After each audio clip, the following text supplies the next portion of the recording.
problem. Basically, I was working on that Turbo 350, which I'm actually going to try to post a video of some interesting findings I had on the Turbo 350 I fell into last week. Also, I was putting on, I actually had a extra capacity deep B&M or transmission pan for that Turbo 350, and it comes with a really odd, I'll have to show you in the video, it has a really weird extended pickup tube. I don't think they could have made it any more complicated to put on, and I would sure hate to have to put that on laying on the ground underneath a car. So I'll give you more information on that when I post up that video on the Turbo 350. But I had realized I like to torque the transmission pans, so I know I don't over torque them and distort the pan and squash the gasket too much. So a Turbo 350 or a transmission pan is supposed to torque to, I believe, 13 foot-pounds. So I was thinking, okay, I've been putting off going to Harbor Freight so I could buy a little 3/8 Pittsburgh Pro click type torque wrench, so I could do these torque specifications below 20 pounds, because my half-inch drive Craftsman clicker style torque wrench doesn't go below 20 pounds. So I was thinking, okay, I'll run up there. They're having a sale, or their extended Father's Day, clearance or whatever, where you could give them a coupon and you could buy one of these. You can buy the 1/4 inch, 3/8, or 1/2 inch Pittsburgh Pros for $11.99 a piece. So it's basically half price. So I thought, okay, I'll run up there, grab one of those 3/8 torque wrenches. Well, then I'm in there and I'm like, well, geez, how dumb is that? That's like a buy one get one. So BOGO at the dang Harbor Freight. So I'm like, I'll just go ahead and buy the 1/4 inch and the 3/8, because I believe the 1/4 inch goes down to like inch pounds, like really small, lightweight torque specifications. And I am like a torque Nazi. I hate to do things and not know that they're torqued properly. Now, granted, there are some things that you just, snug them down and they're fine. And then there's the, no offense to the Germans, the good and tight. You've heard people say, oh, hey, did you torque that? Yeah, it's good and tight. It's good to go. I'm guilty of that too. I think everybody is. But where I strayed and got sucked into the Harbor Freight web of buying stuff is I've been looking on Craigslist, because I have admitted before I have an addiction to Craigslist. I have been looking for a deal on a 1/4 inch cordless impact driver. A friend of mine, he owns his own shop, Rebel Racing and Fabrication in Belton, Missouri.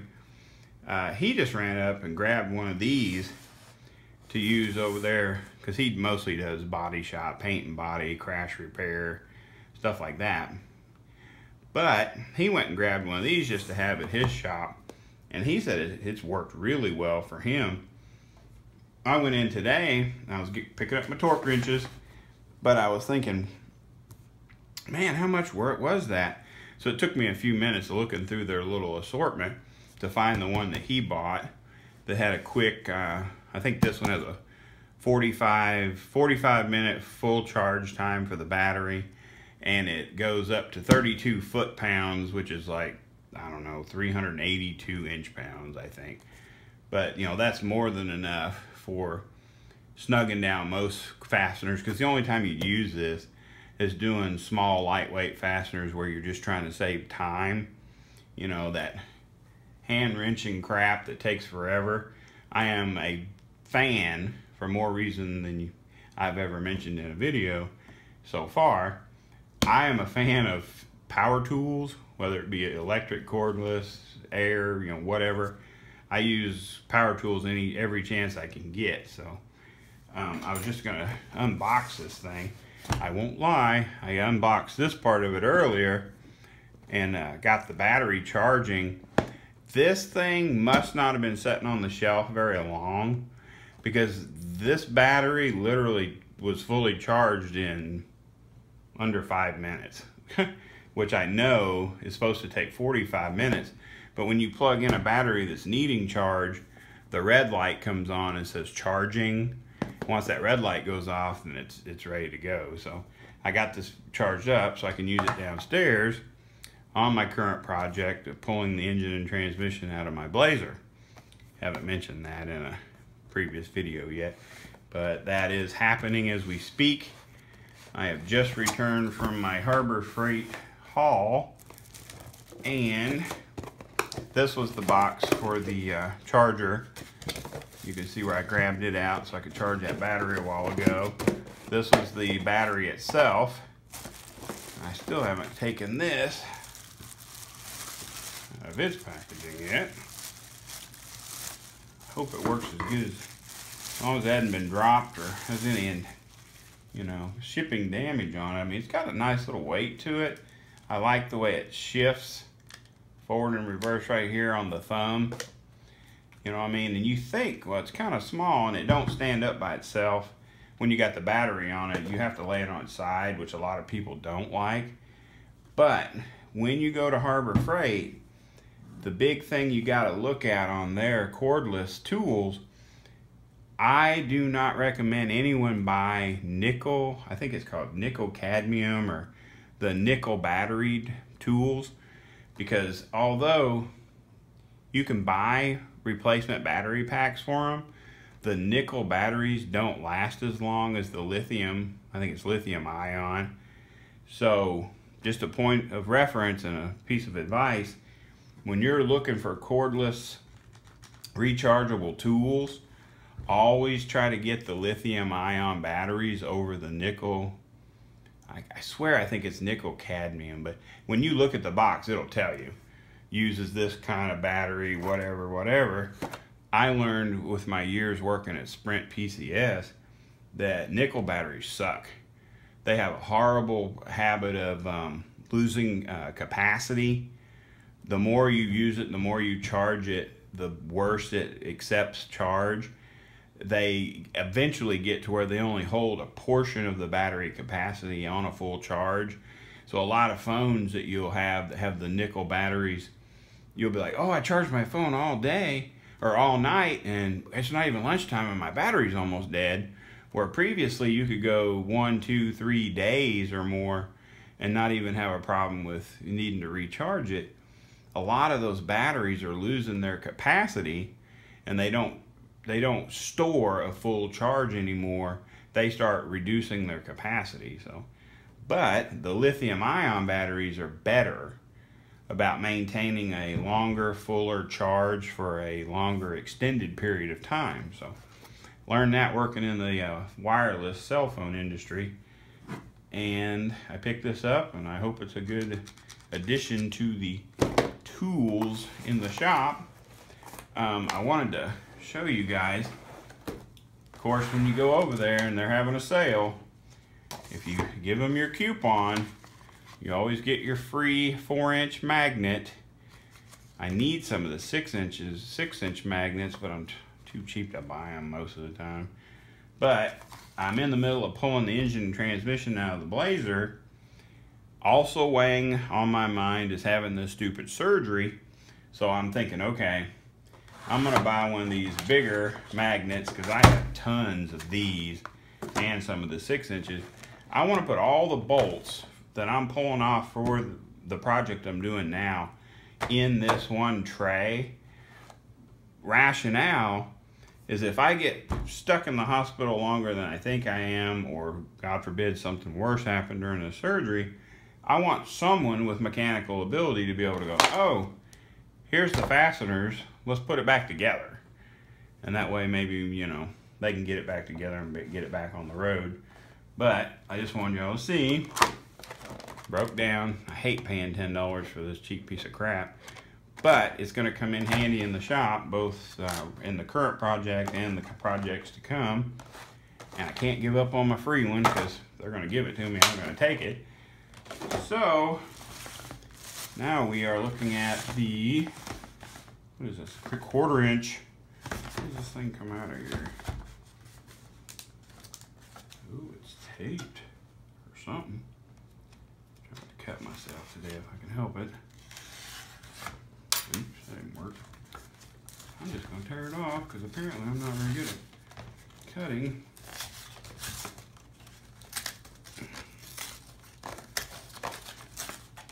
I know many of you have noticed, my helper arm over here, haven't told many people about that, and I'll probably do a video about it one day when I have more time. Went 26 years being right-handed. Wrong place, wrong time. I ended up being left-handed, and that was a horrible time. But through surgeries and rehab, at least I got a helper hand, and I got to be left-handed, which is really weird. Check this thing out. Pretty cool little case. Boom. Comes with instructions. Wonder if it's got instructions on how to calibrate it. That'd be kind of cool. Because they do sell calibration tools at Harbor Freight. It'd be kind of cool to get one and just see.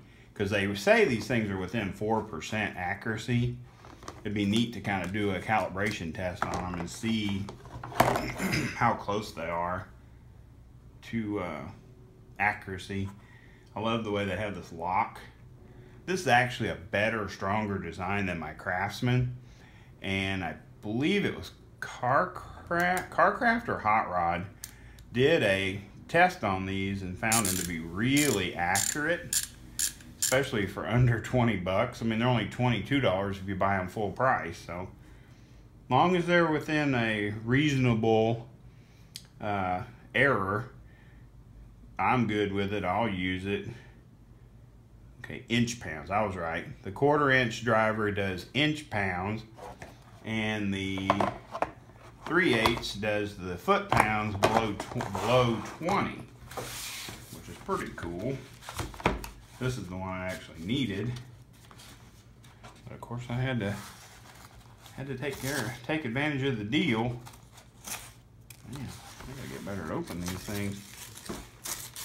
I somehow thought that it would just, there we go, slide out of there. That other one didn't want to do that. Flipping around. What we got? That's kind of cool. I've been needing these things for a long time. And to be honest with you, I always broke down and borrowed Andy's because he's got every torque wrench. You know, when you got $100,000 worth of tools, it's kind of hard not to have what you need in his box. That's kind of cool. It's got an easy to read, you know, real similar to the Craftsman style, how you set your torque specs. And it goes 10. Does it start at 10? Looks like it starts at 10 and goes up to 80. So this will be a perfect addition to the toolbox. And like I said, you know, just in case something weird happens, I like to have every tool that I'm going to need. I'd like to have a good set of tools to pass on to my kids.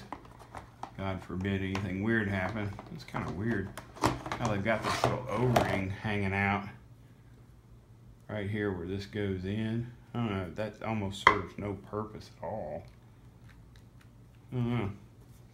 But I will trust in the fact that many other people have used these torque wrenches with success.